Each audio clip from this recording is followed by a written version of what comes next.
গেন্দা দেখছি কার কাছে কয়টা পাওয়া যায়, দেখতেছি মাদ্দার সাপ।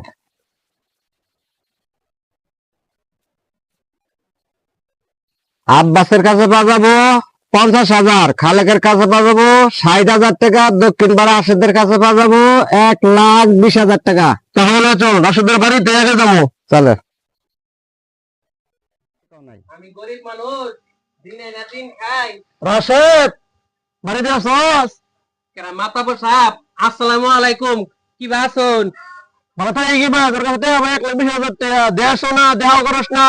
মাতাবর সাহেব, এবার নিয়ত করছিলাম ধান বিক্রি করে আপনার সমস্ত টাকা পরিশোধ করে দিমু। তা বন্যায় আইসা আমার ধান বাসায় নিয়ে যাওয়াতে আমি আপনার টাকা পরিশোধ করতে পারি না। কে মাতাবর সাহেব, আপনি আমারে আর একটা বছর সময় দেন, সামনে বছর ধান বিক্রি করিয়া আপনার সমস্ত টাকা পরিশোধ করে দিমু। আর একটু সময় দেওয়া হবো না, টাকা দে না হয়তো গরু দে। মাতাবর সাহেব, এমন কাজ করবেন না। আমারে একটা গরু সম্বল, এই গরু ছাড়া আর কিছু নাই গা। আমার এই গরুটা নিবেন না মাতাবর সাহেব। গেন্দা যাচ্ছি করে নিয়ে আয়। মাতাবর সাহেব, মাতাবর সাহেব, এমন কাম করবেন না মাতাবর সাহেব। এমন কাম করবেন না, আমার গরুটা নিবেন না। এই গরুটাই আমার সম্বল মাতাবর সাহেব। এরকম কাম করবেন না মাতাবর সাহেব। এমন কাম করবেন না মাতাবর সাহেব। এমন কাম করবেন না মাতাবর সাহেব। মাতাবর সাহেব, মাতাবর মাতাবর সাহেব, মাতাবর সাহেব, মাতাবর সাহেব, এমন কাম করবেন না মাতাবর সাহেব। মাতাবর সাহেব, গেন্দা রাশেদের কাছে কত পাইতাম রে?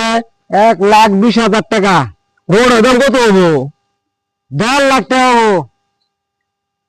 ঠকলাম না জিতলাম? মাথা বসা আমরা জিতছেন, পুরো গ্রামে ঝাড়াই দে। মাপ দেওয়ার সব এবার বড় গরু কুরবানি দিব।